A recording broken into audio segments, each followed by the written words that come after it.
Okay, welcome everyone to this CIPIL seminar. My name is Henning Gross-Ruß-Kahn. I'm one of the co-directors of the Center for Intellectual Property and Information Law at the University of Cambridge. I'm very, very happy and glad today to be hosting Professor Haochen Sun from Hong Kong University, where he is an associate professor of law.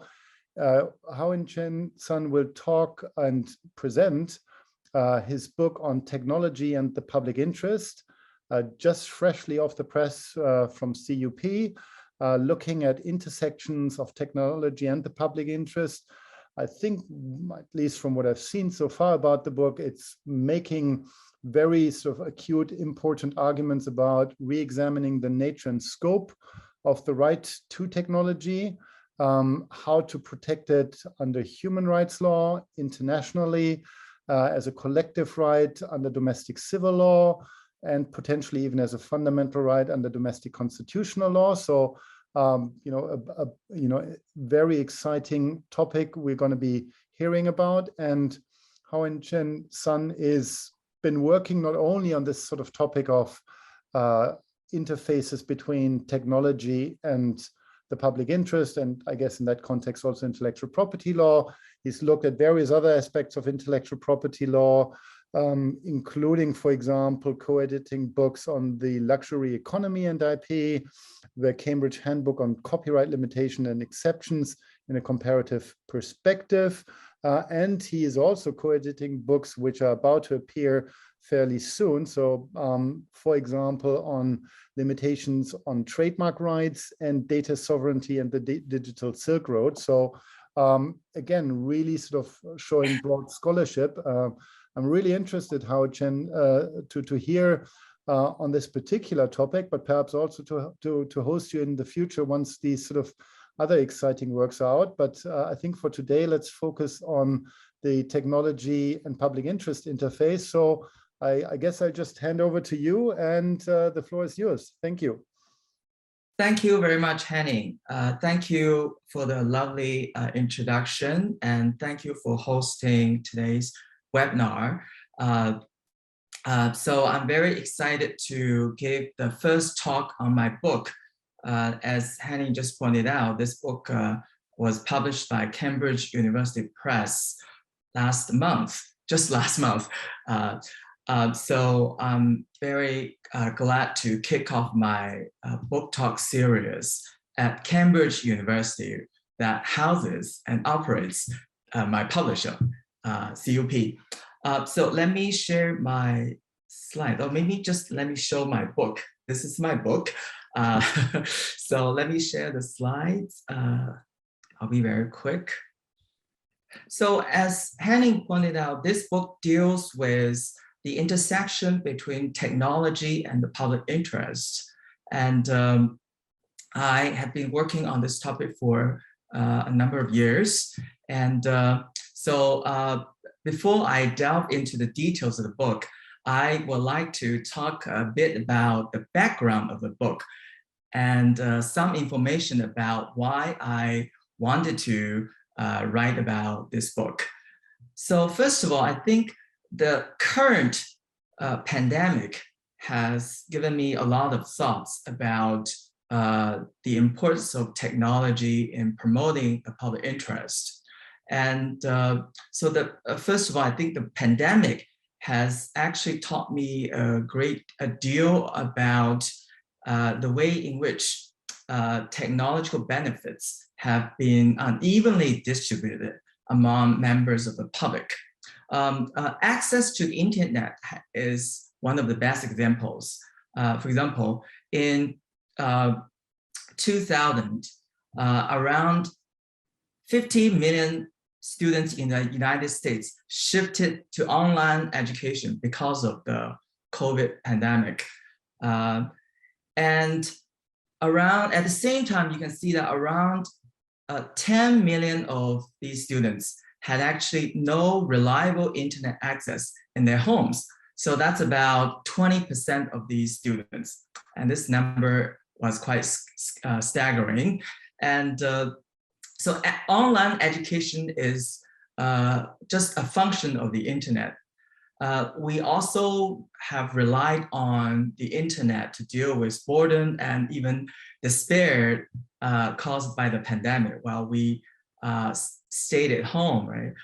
So we had to, for example, rely on social media outlets such as TikTok, YouTube to have entertainment, and we heavily rely on the internet to have access to the information about COVID.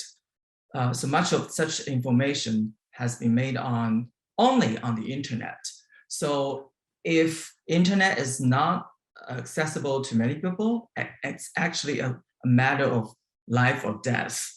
And it's not only a problem that has existed in the United States. Access to the internet has actually become a global problem. For example, as of February 2020, 42 million people in the United States were unable to purchase broadband internet access. Bear in mind that the United States has the most advanced technological base in the world. And in 2019, research has found that nearly half of the world's population had no access to broadband internet. So this is a very important element about the current pandemic. And at the same time, I think COVID-19 vaccines also posed formidable challenges to the ways in which technology can promote public interest. So for example, as of September 2021, a mere 3% of people in low-income countries had been vaccinated with at least one dose. But in stark contrast, 60% of the population in high-income countries have been vaccinated by that time. And one of the reasons is that governments around the world have paid between 4 and 24 times more than they could be for COVID-19 vaccines. This is because some major pharmaceutical companies have charged a lot more. And at the same time, you can see that Pfizer and BioNTech sold their COVID-19 vaccines to African Union countries at the lowest reported price of 6.75 per dose. But this charge is nearly the same as Uganda's health expenditure per citizen in the whole year.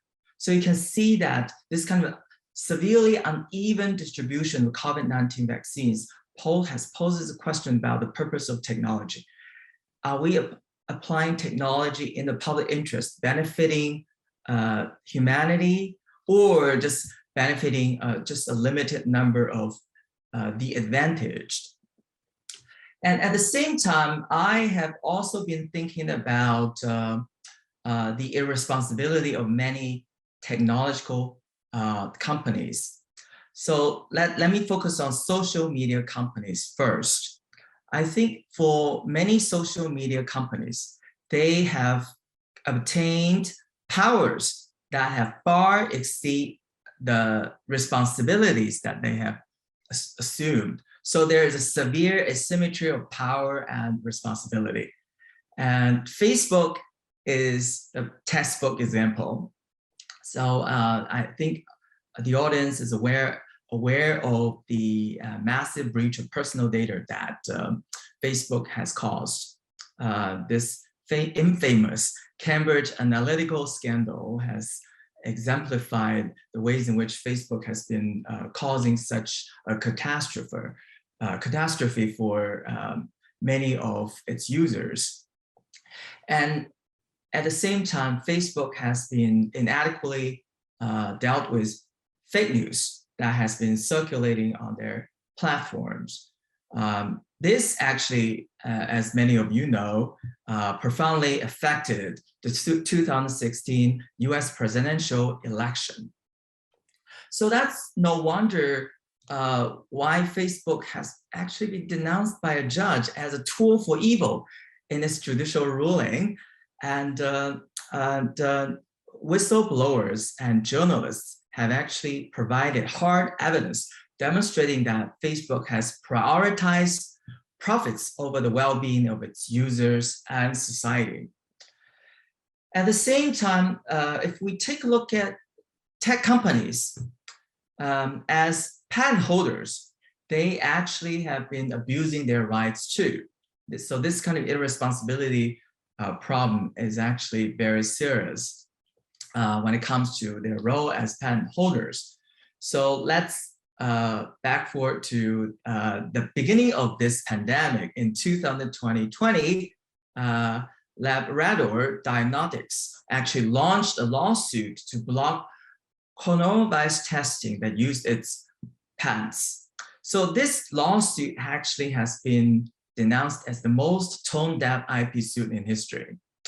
And I've already found that as of March 2021, no pharmaceutical companies actually had voluntarily joined the COVID-19 technology access pool created by WHO.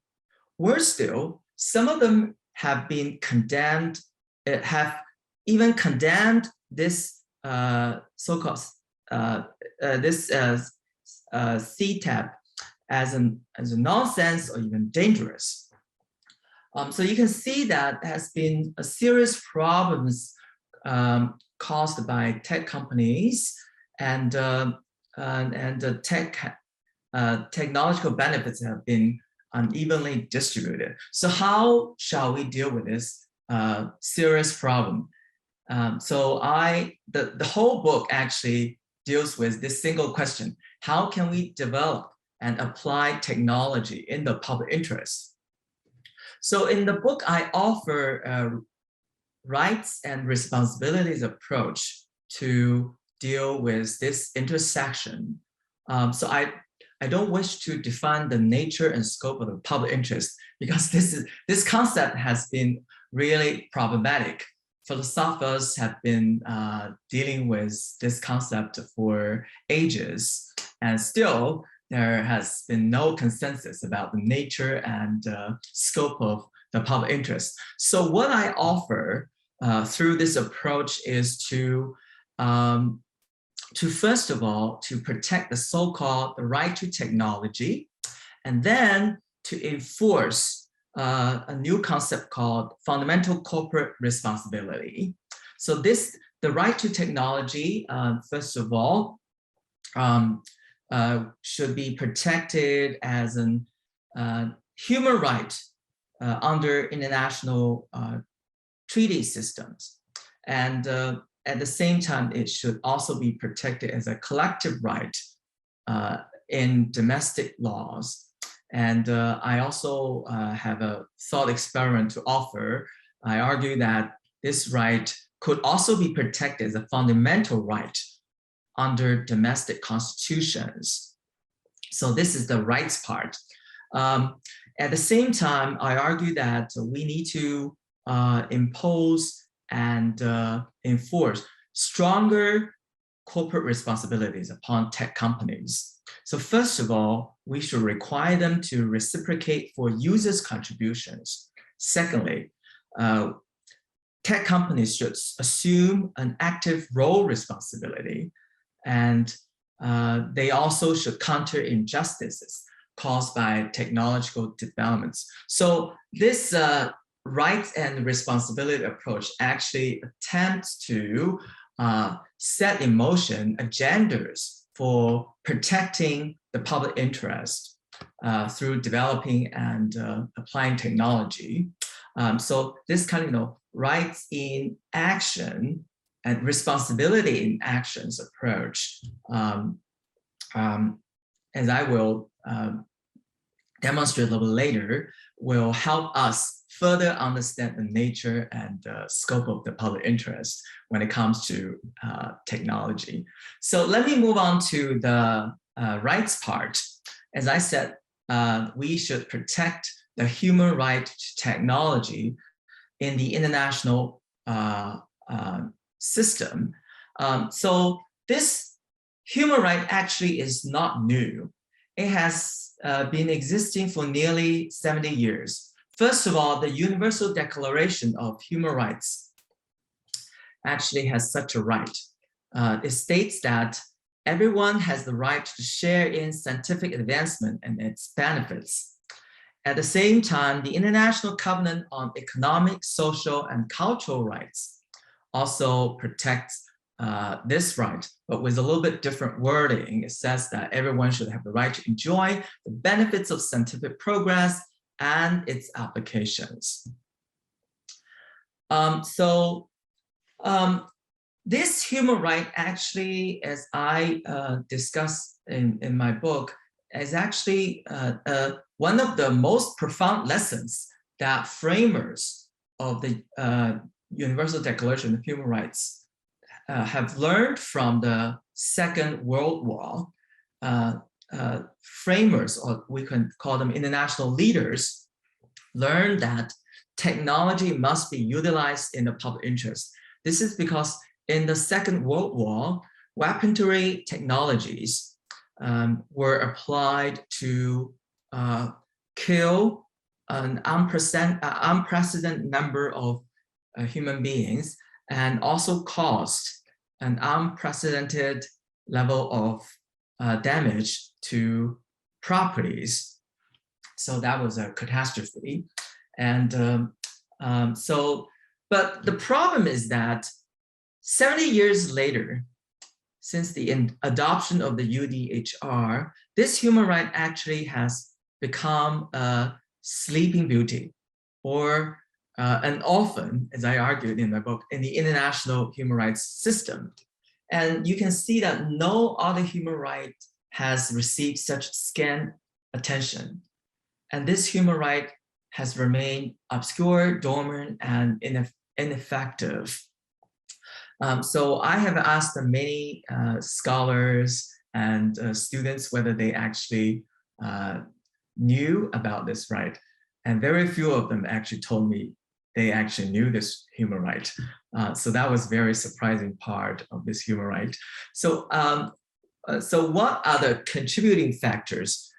In the book, I discussed 3 contributing factors. First of all, this human right is actually quite obscure. It's in its nature and scope.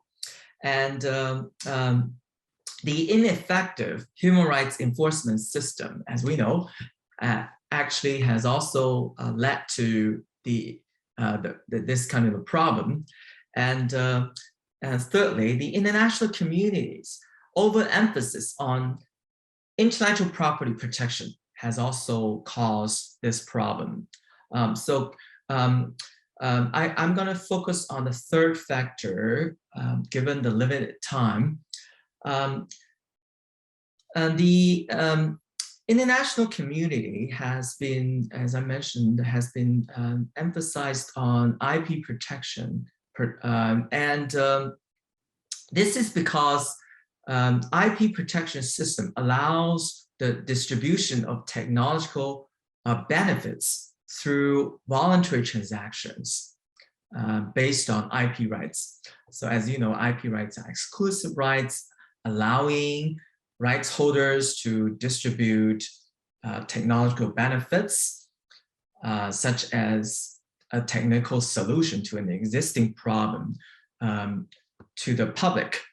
But at the same time, normally, this kind of voluntary transaction involve royalties.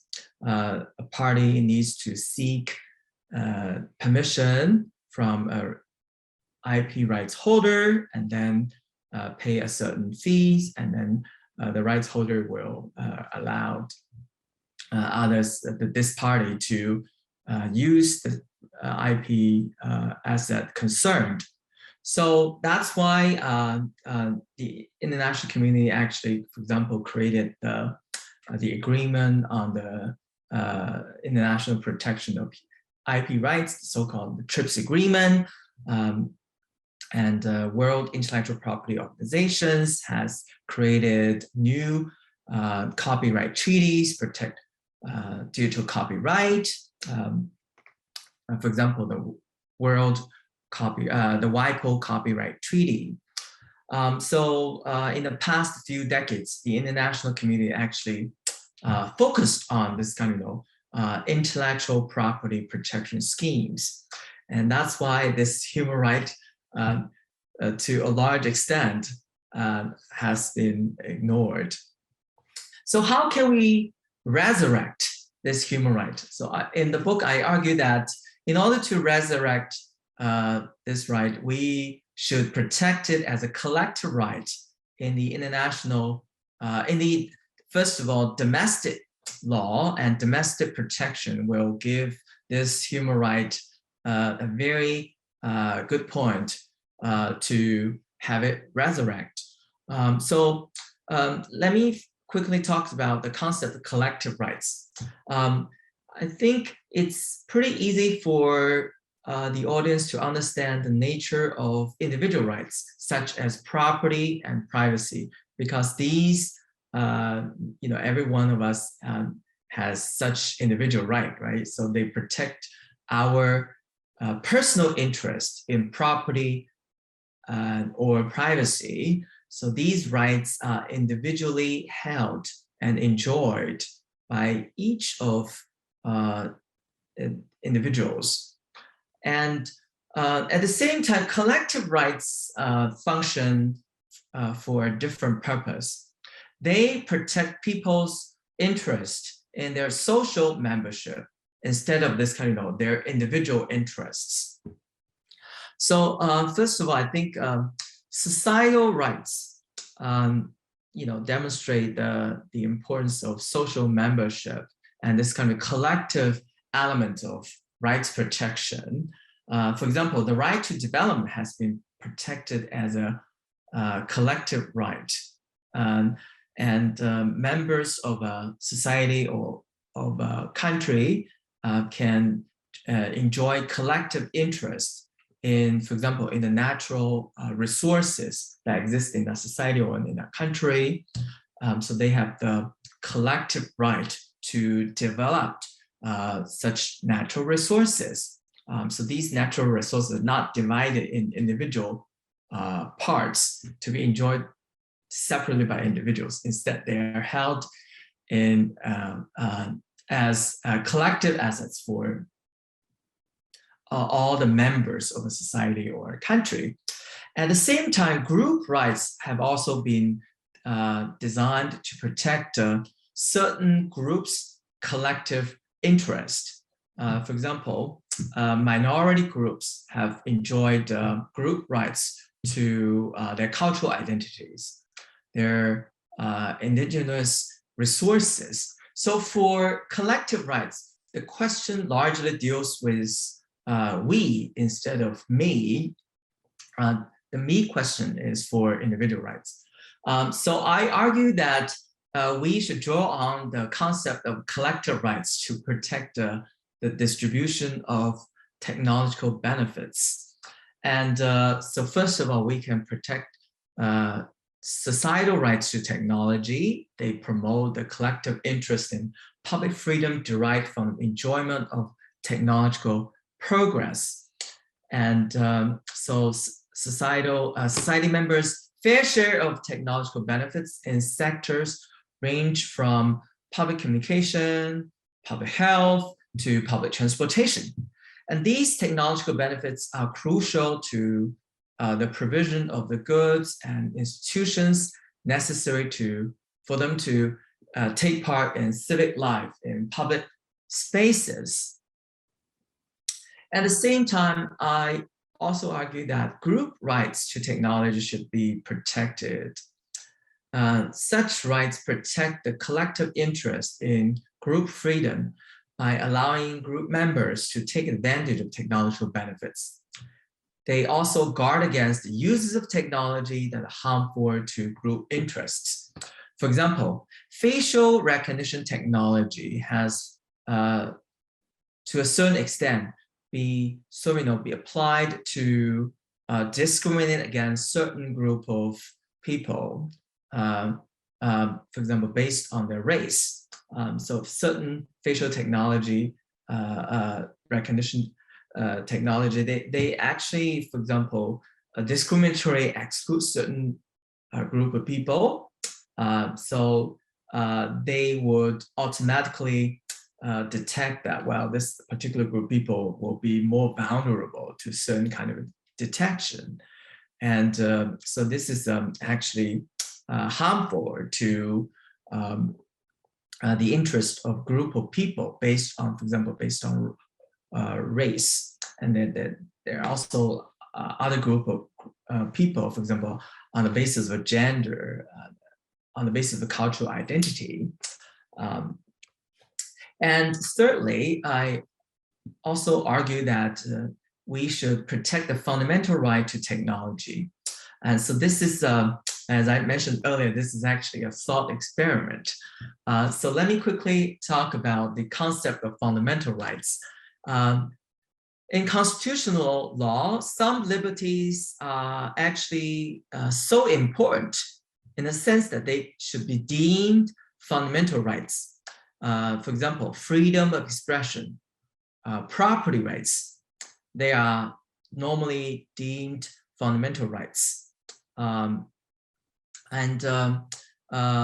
example, under the US Constitution, fundamental rights are protected as constitutional rights against any encroachment exerted by the government, unless the government can provide compelling reasons for doing so. And the government should also adopt the least restrictive measures in encroaching upon such fundamental rights. And some of the fundamental rights, such as freedom of expression, property, are expressly protected by US Constitution. But certain fundamental rights are protected as unenumerated constitutional rights or fundamental rights through the 14th Amendment to the US Constitution.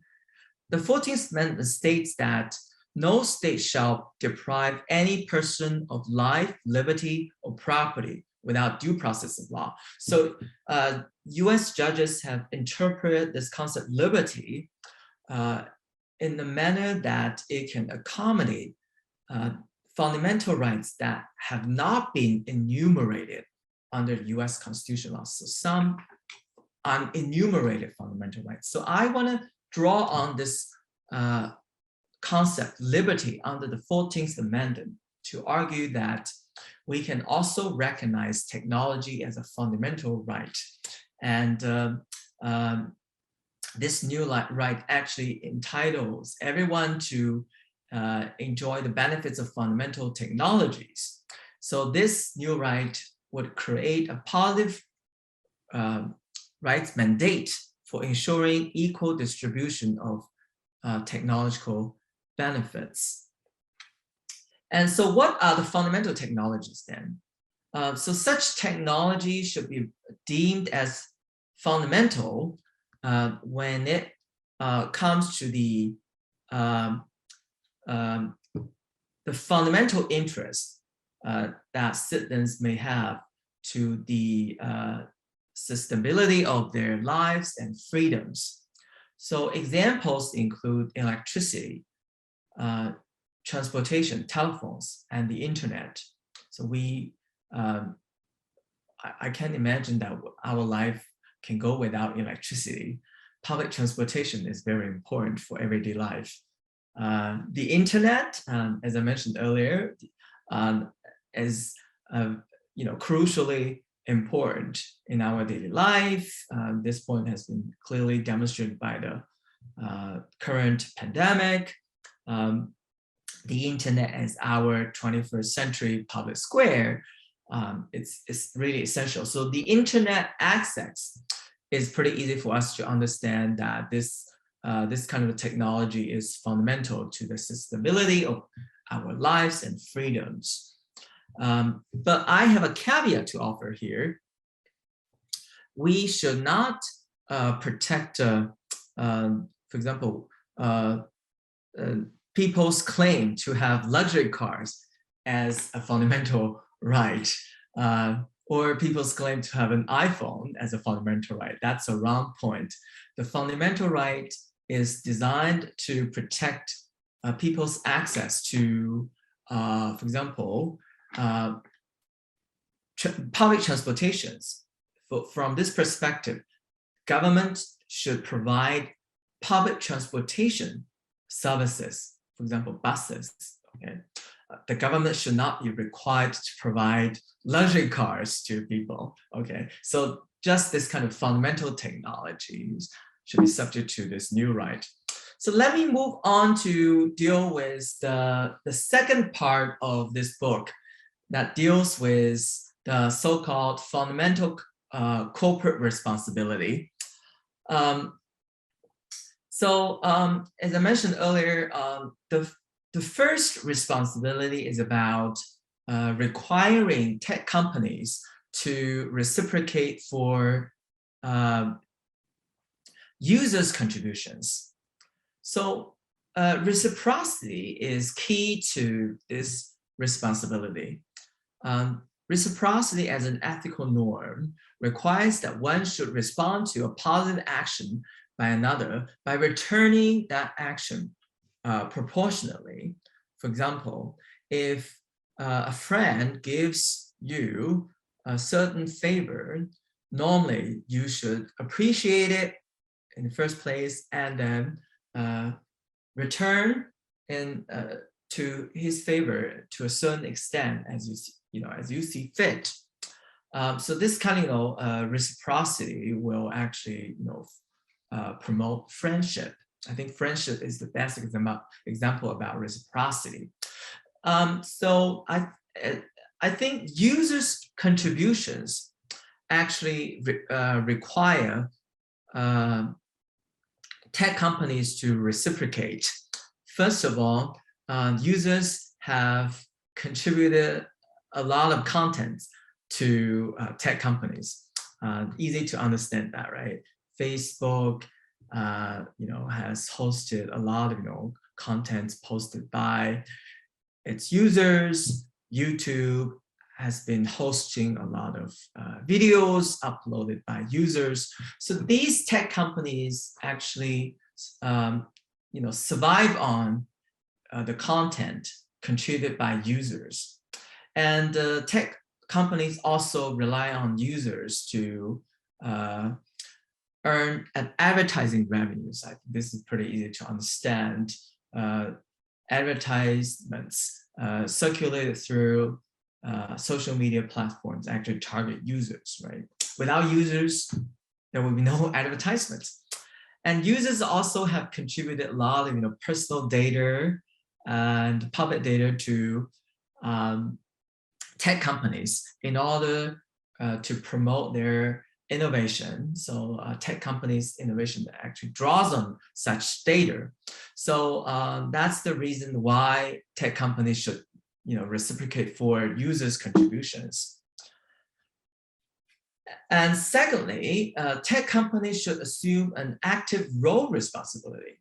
So role responsibility, again, is also an ethical norm that require people to assume certain responsibilities when they take upon certain roles, such as, for example, as a husband, as a sea captain or judge.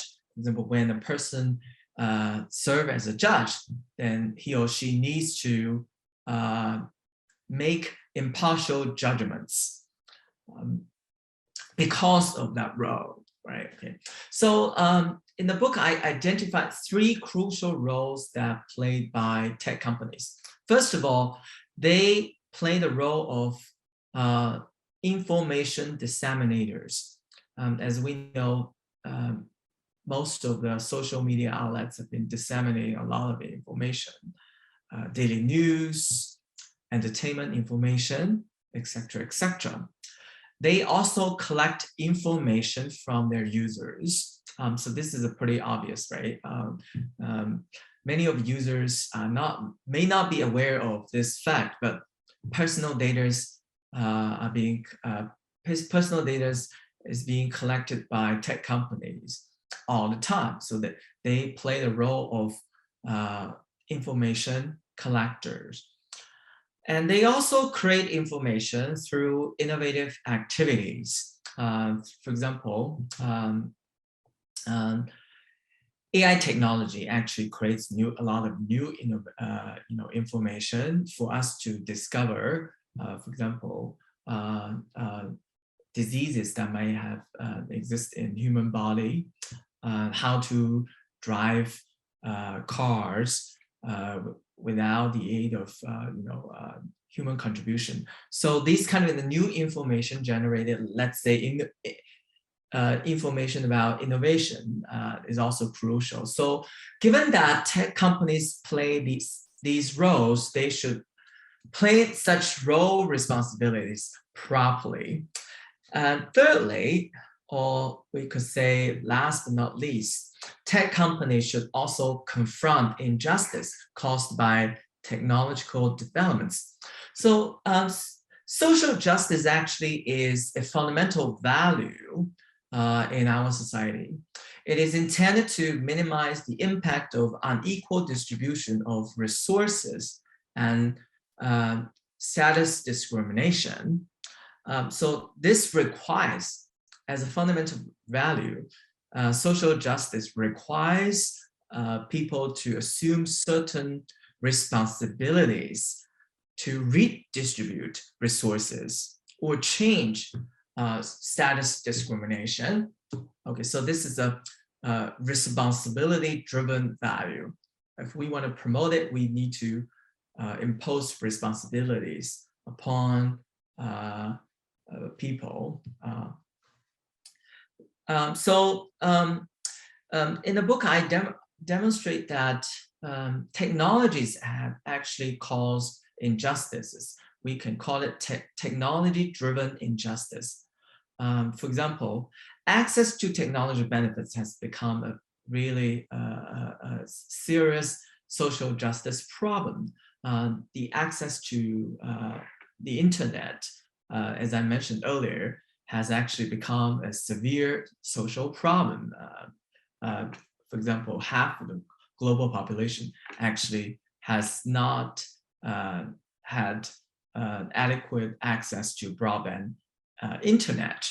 This is not, internet access is actually not a problem alone. There are many problems arising from the distribution of other kinds of technological benefits. And also use of technology can cause social problems. For example, improper use of technologies have caused harm to our society. Air pollution, water pollution have become really common problems. Global warming is alarming. Technology has been used in a way that will be harmful to the public interest. So that's why we need to require technological companies to confront such injustices and require them to take it seriously and take actions to deal with them. So I think I'm running out of time, and I look forward to your questions and comments.